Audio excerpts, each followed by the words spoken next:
2013년도에서 43만 명 정도 출산화가 있었던 거에서 2024년도에는 사실 23만 명으로 반 정도 출산화가 감소하였습니다. 이렇게 출산화가 감소하는 추세에도 불구하고 출산아 중에서 조산아가 차지하는 빈도는 2014년도에는 6.5%에서 불과했지만 2024년도에는 9.8%까지도 조산아 빈도가 증가하게 됐습니다. 안녕하세요. 가톨릭대학교 성빈센트병원에서 산부인과에서 근무하는 조윤성입니다. 다들 아시는 것처럼 사실 우리나라의 출산율 감소는 잘 알려진 사회적인 문제가 되고 있지요.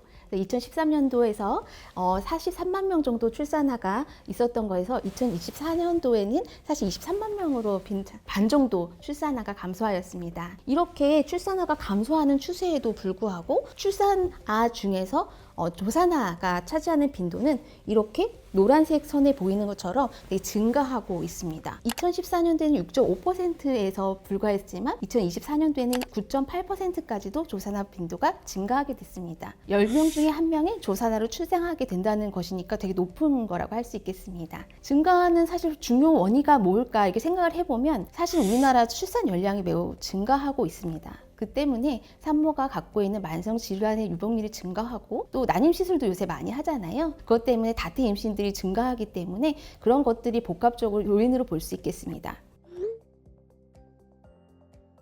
사람에서 임신 기간이 총 40주입니다. 37주 이상이 되면 만삭에 잘 분만했다 이렇게 말을 하거든요. 그리고 20주 미만에서 만약에 분만이 된다면 이거는 사실 유산이라고 보통 부릅니다. 따라서 조산이라고 한다면 임신 20주는 지나야 되고 또 37주 만삭이 되기 전에 분만되는 36주 6일까지가 조산아라고 합니다. 당연하게 출산 주수가 빠르면 빠를수록 더 미성숙한 상태로 아기가 태어나기 때문에 큰 위험을 더 맞닥뜨리게 되겠죠. 28주 이전에 이른 조산은 사실은 생존율과도 관련이 있습니다. 특히 1.5kg 미만의 극소 체중 출산아는 영아 사망의 대부분을 차지하는 원인이 되기도 합니다. 반면에 좀 늦은 34주부터 36개월 사이에 태어나는 조산은 늦은 조산이라고 부르고 미숙아 중에서는 좀 예후가 좋기는 합니다.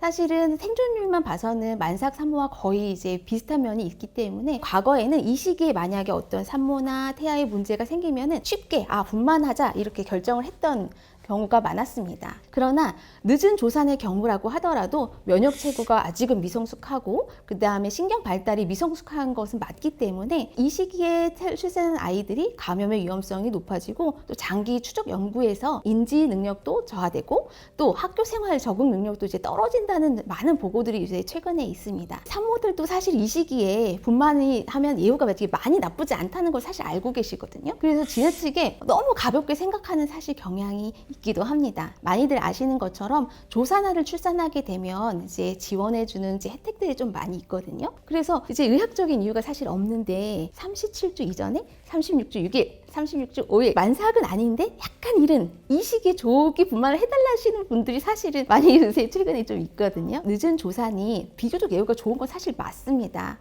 하지만 앞에 말한 것처럼 장기적인, 단기적인 불리한 점이 명확하게 있는 거는 사실이기 때문에 이것을 좀 아시는 게 중요하겠고요. 내 아이는 사실 소중하기 때문에 좋은 환경에서 이제 분만하는 것이 가장 좋겠지요. 사실 조기 진통에서 가장 큰 위험 인자는 과거력입니다. 조산했던 과거력이 있는 산모들은 그렇지 않은 경우보다 조산의 위험도가 2배에서 3배 정도로 높아질 수 있습니다. 한 번 조산했던 산모가 다시 임신을 한다면 이번에 조산할 확률이 사실 18% 정도 됩니다. 둘째에게도 조기 분만에서 2번 정도 경험이 있다면 다음 임신에서는 25%, 4분의 1 정도가 조기 분만하는 것으로 되어 있기 때문에 조산의 경험이 있는 산모들은 더욱더 산전진찰에 철저한 조기 분만에 예측하고 예방 조치가 사실 필요한 산모분이라고 할 수 있습니다. 이제 쌍둥이 임신이 거의 50% 정도에서 조산이 되거든요. 쌍둥이 아니고 3태, 3명의 임신이면 75% 정도에서 사실 조산합니다. 다태 임신은 자궁이 이제 아기가 둘, 셋 이렇게 있기 때문에 과도하게 이제 팽창을 하게 되잖아요. 그것 때문에 조기 진통이나 조기 양막 파수 이런 위험이 높아지는 것으로 되어 있습니다. 그거 말고도 다태 임신 자체가 임신성 고혈압도 올리고 태아 성장 지연도 생기고 이런 등등 임신 합병증을 동반하는 가능성이 높기 때문에 조산의 위험성이 높아지는 건데요. 요새 난임 시술을 많이 하시잖아요. 그것 때문에 다태 임신의 빈도가 이제 증가하고 있는데, 다태 임신은 약간 주의를 해야 되는 고위험 산모입니다. 자궁 경부의 조직이 약해져 있는 산모들에서 태아가 체중이 이제 늘어나고 자궁 안에 있는 태아의 무게를 견디지 못하고 자궁 경부가 열리게 되는 것을 자궁 경부 무력증이라고 부르고요. 이런 경우에는 임신 2분기에 태아와 양수의 무게가 어느 정도 이상이 되면 힘없이 자궁 경부가 스르르 열려서 이것 때문에 20주 이전에 유산이 되거나 아주 이른 시기에 조산을 하게 되는 그런 아주 무서운 질환입니다. 아쉽게도 초기 단계에 산모가 느끼는 특별한 증상이 사실은 없을 수가 있습니다. 만약에 발견됐을 때 이미 많이 진행된 상태에서 진단이 되거나 아니면 정기검진에서 우연히 발견되기도 합니다.